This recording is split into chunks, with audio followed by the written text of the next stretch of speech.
Cheers, welcome back. Today, I want to share a reflection inspired by Pastor Rich Wilkerson Jr.'s powerful sermon, Win Before You Begin. If you haven't seen it, it's from Elevation Church. And I want to begin by firstly saying thank you to Pastor Rich. I really enjoyed and appreciated your offering. For those of you new to the channel, my name is David William Pearce. I'm a Tantric Conversational Hypnotherapist, specializing in conversations to rewrite your mind and realign your reality for success in life, love, and loss. So this week's message was based on Deuteronomy 20, chapters 1 to 8, where God tells the Israelites what to remember before going into battle. It reads, "When you go out to fight your enemies and see horses and chariots and armies greater than yours, do not be afraid of them. For the Lord your God, who brought you out of Egypt, will be with you." And the teaching that the real battle, the one that decides victory or defeat, doesn't happen on the battlefield, it happens before it. This is what Pastor shared. And so today I want to speak into what this means through a tantric lens, what it means to win the battle within before life's battles even begin. And stay with me until the end, because I'll share a story, Prem and the Quiet Before the Battle, a modern parable that brings this truth to life. So this battle isn't something outside of us, but the dance between two forces, contraction and expansion, fear and remembrance. It's that whole duality at play. The Sanskrit word spanda describes this, the subtle pulsation between stillness and movement that gives rise to all creation. I don't know about you, but when I've been afraid, when in doubt or overwhelmed, there's often a contraction. I can feel it, that moment when awareness forgets itself and believes in its smallness. But expansion begins the moment that I remember, the moment I turn my attention inward and breathe with what is.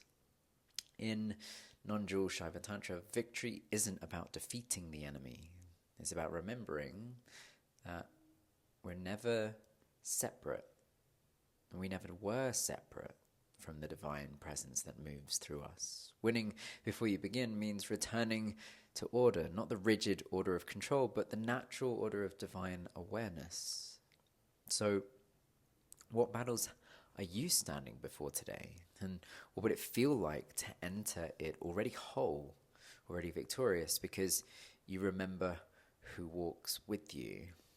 I remember days after the loss of our pregnancy when the stories would get the better of me, when grief and depression did their best to keep me out of my life, essentially, at the bottom of the well. I wanted to give everything up and throw in the towel, essentially. It was challenging, it was hard. But there was something deeper than the chatter of my mind, something whispering to me. And my practices and tools gave me the space to hear it, just enough at first, and then over time to tune into it, turning down the noise and recognizing my inner experience so I could begin to reshape my outer reality. See, in Tantric philosophy, the real enemy is forgetfulness, vismriti, and the antidote is remembrance, smriti. We don't fight the mind, listen to it. I like to think that, we have this conceptualization that the ego and the mind is an enemy, that we need to defeat it, like kill the ego. But I disagree with this. It's, what if it's instead not kill the ego, but it's integrate it, essentially, rehabilitate it, so it becomes a friend, because it's always going to be there, that voice in the head, that sense of the small s self. Rather than doing battle for the entirety of your life, what if you had an ally, a friend that you could turn to and support? We don't fight the mind, listen to it. We don't reject fear, we meet it gently, curiously, until it softens and reveals the intelligence beneath. And this is where Tantric Conversational Hypnotherapy becomes so powerful. It's not about control or suggestion. It's about guiding back to the quiet beneath the noise. Through language, the most powerful tool that we have. It is the gift of God. I'll share more of that there. We can find presence and subtle awareness and invite the unconscious to reorganize itself, to dissolve fear at the root and return to the resonance with truth. It's said that we suffer, or mind-based suffering is ignorance to the truth of what is, and that's why Tantric teachings is about aligning with reality, really aligning with truth. You don't win by pushing harder, you win by remembering deeper. Because the moment you remember that divine awareness is you, fear loses its power. And that is how you win before you begin.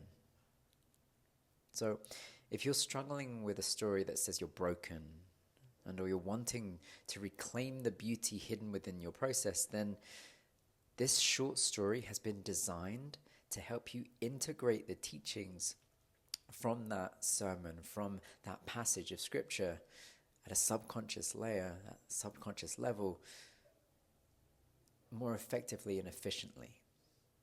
It's called Prem and the Quiet Before the Battle. And the accompanying mantra has been designed to support you with creating that change. The mantra is Krema Vijaya. Krema Vijaya. Order, victory. One of my teachers used to shout Jai at the end of yoga practice, and this was an expression of victory and is attached to this Vijaya. Krama Vijaya, order, victory. So Prem stood just outside the gates. The field was quiet, not silent, but filled with the murmurs of preparation, tension, and breath holding. He'd trained, he'd prayed, but inside still felt unready. An elder approached him, robes the color of morning fog, and handed Prem a stone. "This will not help you win," she said, "but it will remind you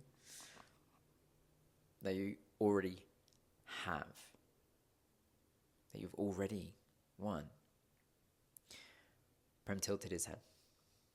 She continued, "The word said you were chosen. The word said you would endure. The word never said you wouldn't shake." "Then why the stone?" Prem asked. "To place on your altar," she smiled. "Every warrior needs a center. When your mind rushes ahead, this will call it home." Prem nodded slowly. And that night, before the sun rose, Prem placed the stone beside their shoes. Then they swept the floor, tidied their cloak, took 3 deep breaths and whispered, "Krama Vijaya," order, victory, not just outside, but in. And when the trumpet blew, they didn't flinch, because they had already come home to peace. Krema Vijaya, order, victory, Hridaya Prema. Let's just take a sip and sit with that.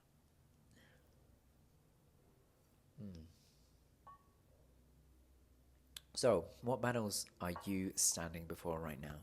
Maybe it's a relationship that feels heavy. Maybe it's the war in your own mind. Perhaps it's the quiet ache of not feeling enough. Or what if you didn't have to win through striving, but through surrender? What if remembrance was victory? If this speaks to you, you can explore the accompanying integration pact that goes with that sermon. You can find it in the links. And if you'd like support in dissolving fear and realigning with truth, you can have a one-on-one conversational hypnotherapy session where we integrate this work directly into your own life, where you can get a mantra specific to the situation that you're wanting resolution in, and a story of Prem designed directly, uniquely for you. Thank you again to Pastor Rich and Elevation Church for the inspiration behind this reflection, and thanks to you for being here. Om Smriti Ananda Nama. Solutions, salutations to the bliss of remembrance. Wishing you a beautiful day ahead. And remember, the divine is not above you, it's within you. You are the dreamer, awakening within the dream. Cheers.